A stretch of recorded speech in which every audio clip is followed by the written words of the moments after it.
You know, you're lucky that we haven't brought that photograph with you hanging upside down in front of us yet. I asked it for it. We're gonna get it. I have it. नमस्कार, आदाब, सत श्री अकाल, जय भीम, जोहार। मेरा नाम है नवीन कुमार। गर्व से कहो हम भगोड़े हैं। हंसी हो तो ऐसी हो और खुशी हो तो ऐसी हो। इस हंसी और खुशी पर नरेंद्र मोदी की मुहर है, क्योंकि मोदी है तो मुमकिन है। कहीं नजर न लगे। You know, you're lucky that we haven't brought that photograph with you hanging upside down in front of us yet. I asked it for it. We're gonna get it. I have it. Modi है तो मुमकिन है का असली मजा अगर इस धरती पर कोई ले रहा है तो यही दो भगोड़े ले रहे हैं। पहचाना आपने? अरे कैसे नहीं पहचाना। एक के लिए तो भारत की संसद में मरहूम सुषमा स्वराज लड़ गई थी। सुषमा स्वराज मोदी पार्ट 1 में विदेश मंत्री हुआ करती थी और पार्ट 3 में उनकी बिटिया बांसुरी स्वराज नई दिल्ली से सांसद। एक तस्वीर दिखाते हैं, देख लीजिए। इधर मोदी की दिवंगत मंत्री सुषमा स्वराज, उधर भाजपा की मौजूदा सांसद और उनकी बिटिया बांसुरी स्वराज, और बीच में भारत का एक भगोड़ा, नाम ललित मोदी। तो भगोड़े ललित मोदी ने साल 2015 में बाकायदा लंदन की अदालत में बयान दिया था कि विदेश मंत्री सुषमा स्वराज और राजस्थान की तत्कालीन मुख्यमंत्री वसुंधरा राजे ने उसकी मदद की थी। इंग्लैंड की लेबर पार्टी के सांसद कीथ वाज ने आधिकारिक तौर पर कहा था कि नरेंद्र मोदी सरकार में विदेश मंत्री सुषमा स्वराज ने ब्रिटेन के इमिग्रेशन डिपार्टमेंट पर दबाव डालकर कहा कि तत्कालीन आईपीएल कमिश्नर ललित मोदी को फटाफट भारत से बाहर निकालिए। और इसके बाद ललित मोदी अंतर्ध्यान हो गया। हंसिए मत, मोदी सरकार की निगरानी में लोग गायब नहीं होते हैं, अंतर्ध्यान होते हैं। सनातनी शब्द। जो हैरानी की बात है वो ये कि सुषमा स्वराज ने संसद में खड़े होकर डंके की चोट पर कहा था कि भगोड़ा है तो क्या हुआ, मैंने इंसानियत के आधार पर उसकी मदद की, फिर करूंगा। एक ऐसी महिला की मदद करना जो भारत की नागरिक है, जो 17 वर्षों से कैंसर से ग्रस्त है, जो किसी अपराध में लिप्त नहीं है, अगर उस महिला की मदद करना गुनाह है तो मैं ये गुनाह कबूल करती हूँ। हाय, दयालुता हो तो ऐसी हो। ललित मोदी इन दिनों लंदन में रहता है और पूरी दुनिया घूमता है। वहां उसे मोदी के राज में भारत छोड़कर भागे हुए एक और महान भगोड़े विजय माल्या का साथ में मिल गया। पिछले दिनों माल्या का जन्मदिन था। दोनों ने मिलकर जबरदस्त पार्टी की, एक से एक ताकतवर मेहमानों को बुलाया और फिर ललित मोदी ने वीडियो जारी करके कहा, भारतीय कानून की ऐसी तैसी, देख लो हमको दुनिया वालों, बुरी नजर ना हम पे डालो, मुल्क से भागे हम दो हिंदुस्तानी।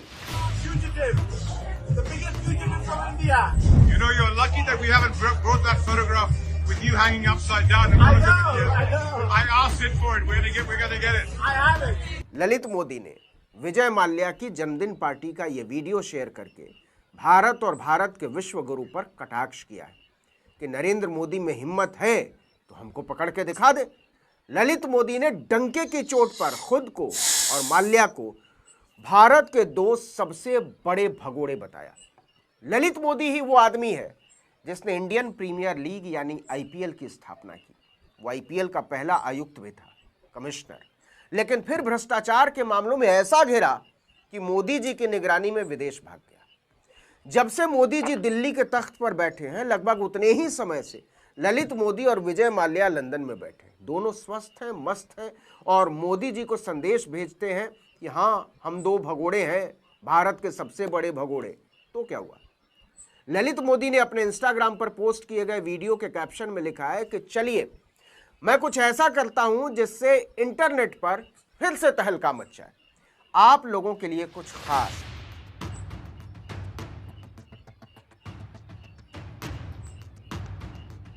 वहीं ट्विटर पर ललित मोदी ने 18 दिसंबर को माल्या के जन्मदिन के जश्न की तस्वीरों और वीडियो का 2 मिनट 21 सेकंड का एक कोलाज पोस्ट किया और इसके साथ लिखा, कल रात मेरे प्यारे दोस्त द विजय माल्या के लिए मेरे घर पर एक शानदार सेलिब्रेशन हुआ, उत्सव, जिसमें दुनिया के कोने कोने से उनके दोस्त और परिवार वाले आए थे। किंग ऑफ गुड टाइम्स ने एक और मील का पत्थर हासिल किया है, उनका 70वां जन्मदिन। उन्हें ढेर सारी खुशियां और सफलता मिले। मतलब कितनी सफलता चाहिए, 9,000 करोड़ तो लूट ले गए।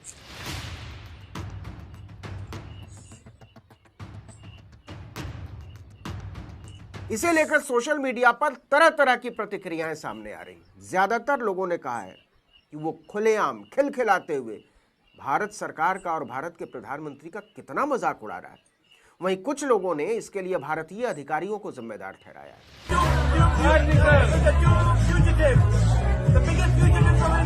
हाल ही में बॉम्बे हाईकोर्ट ने विजय माल्या से पूछा कि वो कब भारत लौटने का इरादा रखते हैं।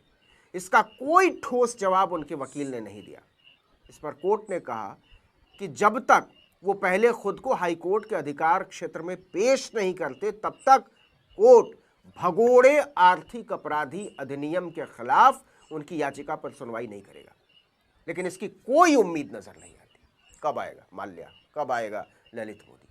क्या आप विजय माल्या की तारीफ में कुछ सुनना चाहेंगे? उसे एक जमाने में किंग ऑफ गुड टाइम के नाम से जाना जाता था। एनडीटीवी के मालिक डॉक्टर प्रणव राय तक उसके फैन हुआ करते थे। जिस किंगफिशर बियर की दुनिया दीवानी है, ये विजय माल्या का ही खड़ा किया हुआ ब्रांड है। इसी नाम से उसने एयरलाइन भी शुरू की थी। इसे चलाने के लिए उसने कई बैंकों से लोन लिया, लेकिन चुकाया नहीं। आरोप है कि उसने एयरलाइन चलाने के लिए लिए गए सैकड़ों करोड़ रुपए इधर उधर उड़ा दिए, जिसमें फंड्स को विदेशी कंपनियों में ट्रांसफर करना और मिस अप्रोप्रिएशन शामिल है। इसमें 900 करोड़ के फंड्स को विदेश भेजने का आरोप भी है। जो कमाल की बात है वो ये कि विपक्ष के नेताओं के नाम का समन जेब में लेकर घूमने वाले एनफोर्समेंट डायरेक्टरेट यानी ईडी को इसकी हवा तक नहीं थी, सरासर नहीं। क्योंकि ये मामला असली था ना, नकली होता तो कब का उठाकर बंद कर देते। कौन सा ऐसा बैंक है जिसे माल्या ने चूना नहीं लगाया? State Bank of India, Punjab National Bank, Bank of Baroda, IDBI Bank, Indian Overseas Bank, UCO Bank, Corporation Bank, Federal Bank, Jammu Kashmir Bank, United Bank, Punjab and Sindh Bank, JM Financial, इनमें से कई तो बंद हो चुके हैं। माल्या ने किंगफिशर एयरलाइंस के लिए 17 बैंकों के कंसोर्टियम से लोन लिया था और मूल की रकम ही 9,000 करोड़ रुपए से ज्यादा है। ब्याज तो जाने ही दीजिए। कुछ रिपोर्ट्स में कहा गया कि इस पर कम से कम 6,000 करोड़ रुपए का ब्याज बनता है। और कमाल देखिए कि माल्या भागा तो 2014 की किसी मुबारक तारीख को, नरेंद्र मोदी के सत्ता में आने के बाद, लेकिन उसे भगोड़ा घोषित करने में मोदी को 5 साल लग गए। सोचिए, उसकी वापसी, गिरफ्तारी और वसूली तो जाने दीजिए। अब वही माल्या ललित मोदी के साथ मिलकर गुलछर्रे उड़ाता है विदेश में और मोदी को चिढ़ाता है कि छू कर दिखा दो। You know, you're lucky that we haven't brought that photograph with you hanging upside down in front of it. I asked it for it. We're gonna get it. I have it. कमाल की बात, वाह। जिंदगी हो तो वैसी, bank लूटो, मौज करो और विदेश मंत्री संसद में खड़ा होकर कहे कि हाँ मैंने की थी मदद, तो क्या हुआ, जरूरत पड़ी तो फिर करूंगे। आखिर भगोड़ों के भी तो कुछ मानवाधिकार होते हैं। बिल्कुल होते हैं जी, क्यों नहीं होते हैं।